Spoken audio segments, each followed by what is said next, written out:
Hello, everyone. Within this lecture, what we're going to do is we're going to look at some basics of the central and peripheral nervous system, and then talk about how we get sensory information, focusing mainly on vision and proprioception, since those are common in motor performance. So looking at our nervous system in general, we can break it into the central and peripheral nervous system. We're defining what the central nervous system is. It basically includes the brain and the spinal cord.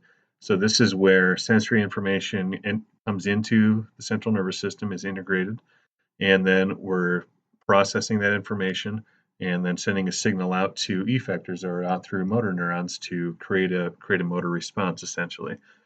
So the central nervous system, again, brain and spinal cord.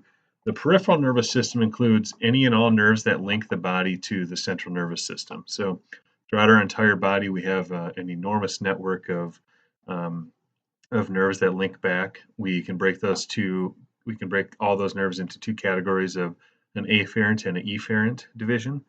Afferent is the sensory information that's coming back to the central nervous system. The efferent division is nerves that are carrying signals back out to muscles.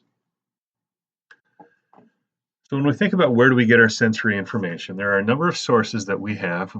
All those sources can fit into three main categories. We have exteroceptors, interoceptors, and proprioceptors. Interoceptors and proprioceptors get mixed up sometimes. We're going to talk about the difference in those. So first, exteroceptors are giving us information about things that are outside of our body. So if we think about vision, vision is our most common exteroceptive source of sensory information. Auditory information, hearing, would also be an exteroceptive mode of sensory information or sensory feedback. We look at interoceptive and proprioceptive. Interoceptors are things that give us information within our body that typically are found in blood vessels, things that are not in skeletal muscle. Proprioceptors give us internal information about things that are happening within our body related to skeletal muscle. So quick example, we can think about muscle spindles, Golgi tendon organs. Those are both examples of proprioceptors. So they're giving us information about position of our limbs, length of muscle, etc. So all these sensory receptors, their main job is to bring information to the central nervous system where we can then interpret it. And we think back to how that happens, how that interpretation happens, depending on which theory we're looking at as far as the information processing model or perception action coupling. We differ in how we're deciding that happens. So we're going to talk a lot about vision because within any motor performance, we use vision very, very heavily. We know that vision accounts for about 70% of all our sensory receptors. So about 70% of those receptors that we have are located in the eyes. So think about those two tiny things that stick out of our head. They give about 70% of the sensory receptors that we have. And so that clearly tells us that vision is a very critical source of sensory feedback.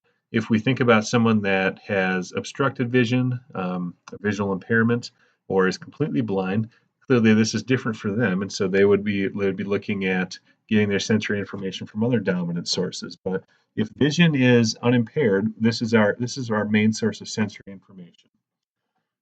We can also recognize that within the brain, if we look at the cerebral cortex, about 40% of that we believe is involved in processing visual information. So again, if we have 70% of our sensory receptors are vision within our eyes, clearly we need some good brain operating power to be able to manage all the information that's coming in, determine what's important, what's not, and then decide how to process that.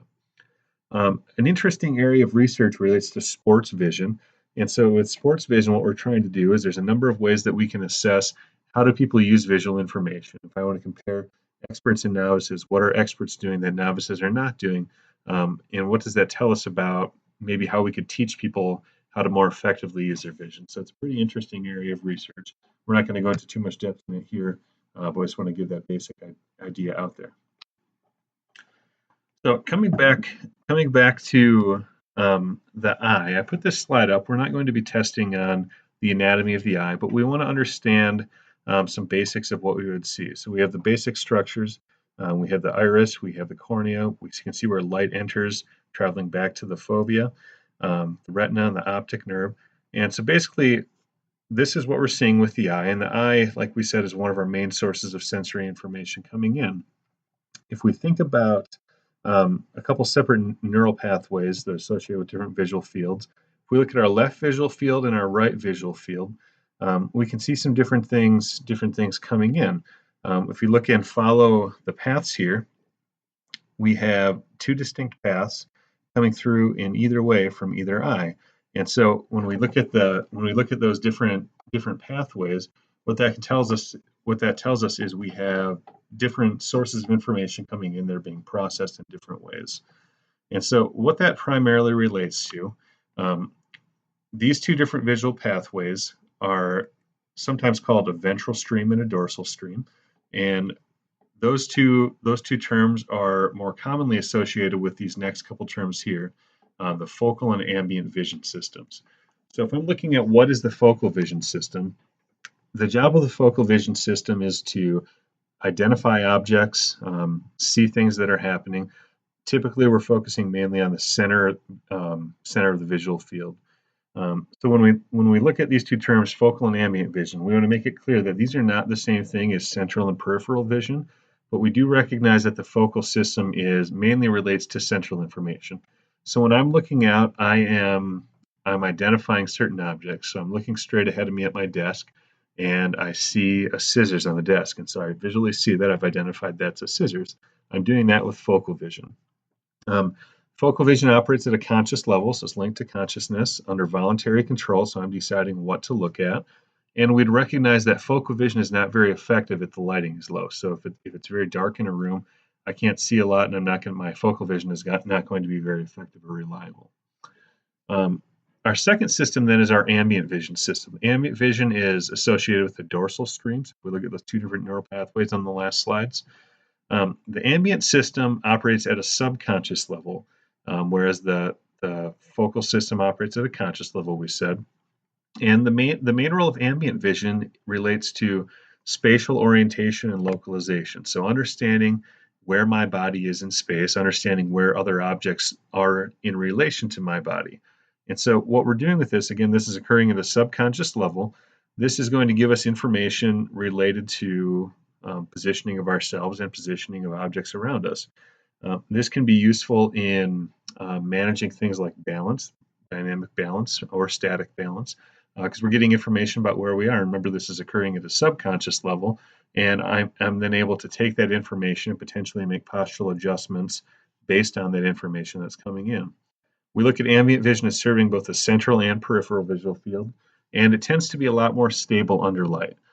So ambient vision, it's a system we don't think about as much, but it's very, very important in movement control because it tells us so much about body orientation, even though it's happening at a subconscious level.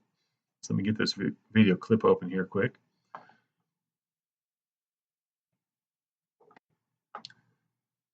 Okay, I think we may have an ad coming up. Non-stop music the whole trip, even when you leave the app.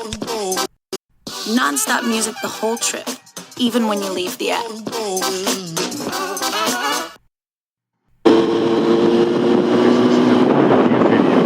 Some driving a motorcycle incredibly fast. I'm not advocating this. This is pretty dangerous the way he's doing it.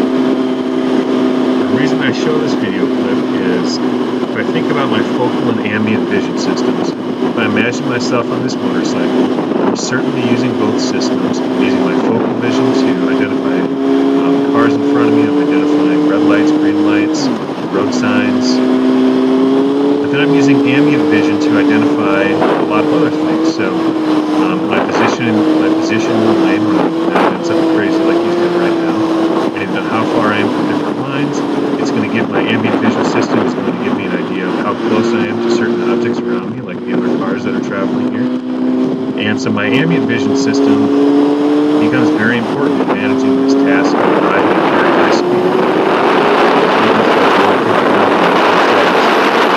What you recognize is when we get to really fast speeds like this, my focal vision is going to have a hard time keeping up. I'm relying primarily now on ambient vision to understand where myself and my motorcycle compares to a car, and figuring out what movement responses are necessary to maintain safety.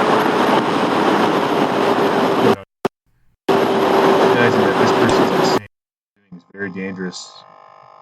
Ooh, hold on. both themselves and for those people around them. But it's a good example if it weren't in such an unsafe manner as weaving between cars. If this were on a closed course, for example, we could recognize that ambient vision, especially as he gets to those high speeds, becomes the primary system that helps him to be able to adapt and maintain, get around different objects, essentially. Okay, so when we look at vision and think about how does it play a role in motor performance, we're going to talk about 4 different strategies or 4 different characteristics here that might assist in using vision in a performance setting. One thing we can look at is we recognize that we each have a dominant eye. So when we pulled up that diagram of the eyes, we saw that both eyes have a link to the ventral stream and the dorsal stream associated with focal and ambient vision. But we can recognize that we have one eye that tends to be dominant over the other. And so the way we figure out if we have a dominant eye would be if we look at that yellow circle that's up on the screen, I can put my hands in the position like that guy has his hands in the picture there, and I want to put that yellow dot right in the middle of my 2 hands. From there, what I can do is I can keep both eyes open, have the dot in that hole between my hands, and then I can one at a time close my eyes. When I close one eye, that dot should stay right in there. When I close the other eye, the dot should kind of go away or at least shift far to the side. So the dot or the eye that keeps the dot right in the center is your dominant eye. So once we've identified which eyes are dominant eye, we can figure out are we same side or cross dominant when we relate to our handedness. So if I have a right eye is my dominant eye and I'm right-handed, that would be same side dominant. Cross dominant would be the opposite, where my left eye is dominant and my right hand is my chosen hand. And so for certain skills, being same side or cross dominant can be beneficial. If we look at a skill like archery, if I am shooting a bow and arrow, if I'm competing in archery, if I'm right-handed, I'm standing basically at my side with my right hand back away from the target, holding my offhand, my left hand out in the front, and then I'm looking down my left side basically at the target. What we find in a skill like archery is if I'm cross dominant, so I have my left eye as my dominant eye, those people tend to be more highly skilled at lining up the target and actually hitting the target with their arrow. Just the nature of the way that we're standing makes it such that having that left eye be the dominant eye if I'm right-handed helps me to be able to better spatially identify where I'm aiming. Another skill we see, especially in certain sports skills, is something called spotting. Spotting is a skill where what we're doing is during a rotational skill, as I'm spinning around, every time I'm going around, I am kind of selecting a spot to fix my gaze on. And what happens is then as my body is rotating, my head is slightly delayed relative to that rotation. So my body's rotating around, I'm still fixated on the thing that I'm spotting, and then eventually I'm going to go around and I'm going to spot again. So what we look at using this skill for is it actually assists with not getting dizzy in a sense where I'm rotating multiple times. And it fits in to help a person to maintain and understand their orientation in space.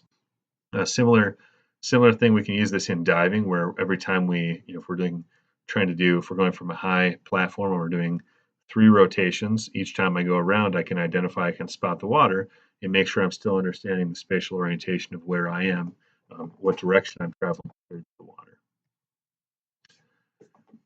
Okay, a third area we can look at and study is visual search strategies. There's an enormous amount of research on visual search strategies in elite sport performance, and most of it centers on understanding a phenomenon called quiet eye. So what quiet eye is it's a period of time right before I initiate the movement when I have a final fixation of my eyes. So if I imagine myself kicking on goal here, so if I'm about to kick this penalty shot in soccer, I have a certain point of time, I'm shifting around, I'm looking at different things, but right before I'm actually going to kick the ball, I have a short fixation. That's my final fixation before I actually go ahead and kick it. That's the quiet eye period. What we find is that people that are experts tend to have a longer quiet eye period before they actually initiate their movement. So in this skill, if I'm a highly skilled soccer player, I'm going to have a longer quiet eye moment. That's my final fixation before I initiate the movement. Other things related to visual search strategies that we find are um, experts tend to pick up on more critical cues. So, looking at where do experts fixate, where do they look, We can use some different eye trackers to things that watch where the pupil's looking. Actually, they can identify what people are looking at. So rather than just saying I'm looking at the goalie, I can identify that they're looking at the goalie's hips or they're looking at the goalie's eyes. And so we see different strategies used between experts and novices in that skill as well. Okay, some other visual search strategies we can look at targeting skills. So if I'm looking at targeting skills, what this essentially means is using a visual search of figuring out where do I want it to go. So I'm having a fixation where I'm having a visual fixation, looking at where I want this target to go. And so in different skills, sometimes our target is going to be fixed, sometimes our target is going to be moving, and sometimes it becomes a little bit more abstract. So if we look at the moving target example, if I'm trying to throw a pass to somebody in any throw or kick a pass in any sport really, I need to be able to anticipate where they're going to be. And so I would have this visual strategy where I'm focusing on the target of where I'm going to send it, where I'm expecting that person to be by the time the ball gets there. Fixed target, of course, shooting a basketball, the target doesn't move. And so I would again have a fixation on the target of where I'm trying to get the ball to. When we look at interoceptive skills, there's something pretty interesting that we call tau. So tau is a variable that we have been able to quantify that relates to the time of contact in intercepting something like a soccer ball, or I'm sorry, not a soccer ball, a tennis ball. And so in that scenario where I'm having a tennis ball come at me, what we find is that the size of the retina image, so the size of the image within my eye, divided by the rate of change of the impact of size, helps a person to track the ball. So when I see a tennis ball coming at me, first it's this big, and then it's continually getting bigger. Based on that information of how big that it appears on my retina, I can make a decision about when I'm going to have to contact the ball. And so basically this is part of how we explain how people become skilled at intercepting a ball at the right time, figuring out the timing of when to swing. Okay, so other visual search strategies, I alluded to this a little bit before, but with tactical skills, we recognize that experts and novices tend to visually focus their attention at different places at different times. And so what I'm looking at is something like this volleyball match. If I'm one of these players out here, if I'm getting ready, if someone has just set this ball up and now I'm going to go up and I'm going to hit it, where I'm looking is very informative potentially for information that the defenders can interpret, but it also helps me to figure out where should I be putting this ball. So if I'm looking, I'm trying to gather some information and make a decision about where I want to put the ball. I'm looking at not so much individual players, but I'm looking broadly at the spacing between those players. And so this is another area where we see experts use different visual search strategies than novices. And so with all areas of research like this, where we're using an expert novice paradigm, the question becomes, can we use this information to help novices to be more effective in where they're looking? And so there's been some intervention research that shows the benefit of doing that, but it's a little suspect still in certain scenarios. Okay, some other things that we use visually. So sticking on visual information, the visual systems here. Two systems that we can use to help us plan and control movements are optic flow and feed forward. So optic flow essentially tells us when we're moving how close we are to certain objects and how quickly we're approaching them. So if I see a road sign ahead of me on the sign, optic flow gives me an idea of about how close I am and how soon it's going to be before I get to that sign. Same thing if I'm driving and I'm coming up on a car and I need to make the decision, when do I need to change lanes to pass that car? That's essentially going to be operated from the optic flow system. A similar system is the feed forward system. So feed forward essentially is different from feedback. It's not telling you about something that you did before. It's telling you about something that's about to happen. So related to kind of in conjunction with optic flow, if I can look ahead and I can see a car up there, my feed forward system is going to tell me you need to make this movement now. And so we know that if we continue on course, we're going to collide with that object, that car that's ahead of us. And so we're sending information ahead to prepare or adjust the movement that's coming up. Okay, so when we look at all this stuff, I just talked about this a little bit, but when we think about, we know all this stuff about vision. We know that we see these differences between experts and novices.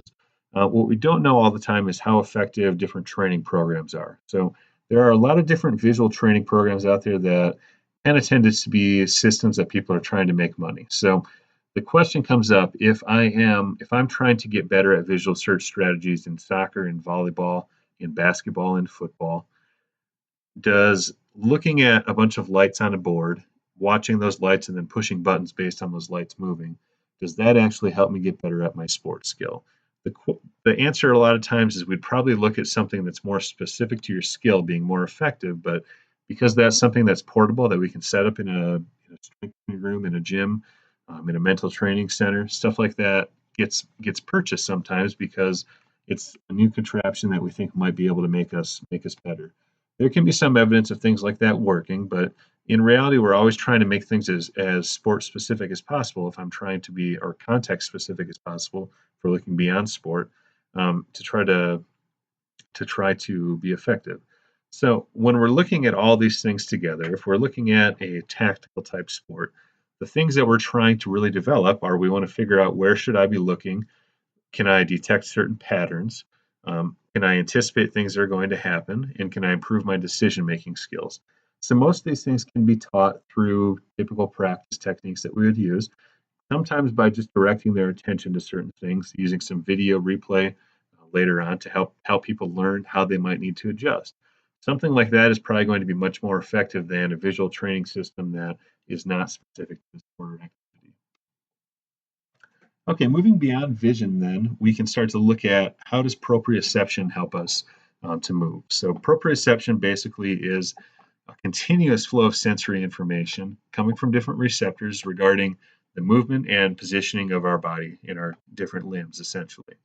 So within proprioception, our main types of receptors we talk a lot about Golgi tendon organs and muscle spindles in basic anatomy and physiology type classes.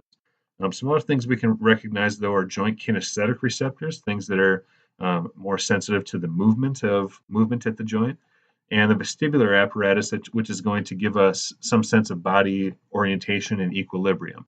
So all four of these things are constantly giving us information, so constantly bringing in information about the positioning of our limbs, and that information then gets filtered and results in some behavior changes that can either help us maintain equilibrium, make a desired movement, make a change to move more efficiently, whatever it is that is the case that's necessary. So when we think about how does proprioception impact performance, the most important thing it does is it makes us more efficient and flexible because we're getting different information in. We can make slight adjustments, mostly occurring at a subconscious level. We can get information about initial body and limb position. Sometimes this information can be we don't know how to interpret it. If I think about teaching somebody how to do a squat for the first time, a back squat in a weight room, some people might feel like their thighs are parallel to the floor, when in reality they're nowhere close to that. So we can modify the interpretation of proprioceptive information by augmenting that with some video feedback. So I can take a video of someone squatting and I can show them, look, you only got down about 20 degrees and we're trying to get down to 90 degrees. And once they see that, they can say, oh, and then they figure out they need to go lower. And then they can start to understand, what does it feel like? How do I interpret the sensory information to know that I'm at 90 degrees now? Okay, so one thing we can think about is there's a technique that's not common in education, but does occur sometimes, called manual guidance. Manual guidance is basically where I'm taking someone's limb, so I'm maybe grabbing the person's arm and moving them through the range of motion or the movement that we're trying to create. So if I'm trying to teach somebody how to throw an overhand throw, I could grab their arm and I could move their arm through the entire movement. Um, this can also be a common technique used in rehabilitation, coming back from an injury. And so the question becomes, is this an effective learning method? Is this an effective method to help somebody improve a motor skill? Um, there's not a clear-cut answer, but what we would suggest kind of on mostly is that no, it's actually not that effective. we think about what's different in someone guiding me through a movement before instead of me actually initiating it, the key difference is that I'm not activating any motor neurons to actually create the movement. I'm sitting there and passively moving through a position. So I can start to understand what that feels like, but it's going to feel very different from when I'm actually creating the movement by activating motor neurons in different muscles and producing muscle contractions. So at times it could have some kind of marginal benefit where it helps me maybe to understand where should my limb be or what should this in some sense feel like.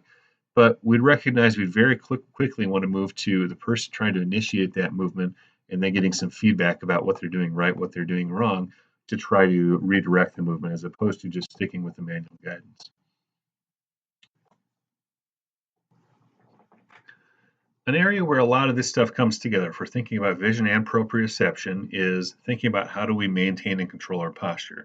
So within postural control, we have multiple sensory inputs coming from exteroceptive sources, proprioceptive sources primarily, a little bit interoceptive, but really relating to those first two sources.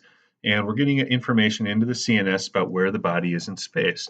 So if we want to be able to control that and maintain equilibrium to keep good posture, whether we're in a simple standing position or we're in a very dynamic or a unique position, we need to get sensory information in that allows us to make changes that can either compensate for problems that we have. So if I recognize I'm off balance, I can compensate for that and try to create a change, or I can anticipate future things that might create a lack of balance.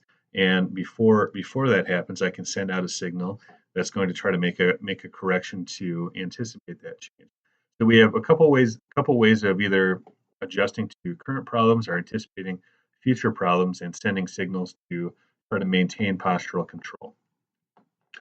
When we look at the rehabilitation setting, sometimes this can relate to postural control type things, but it really can relate to any type of rehabilitation.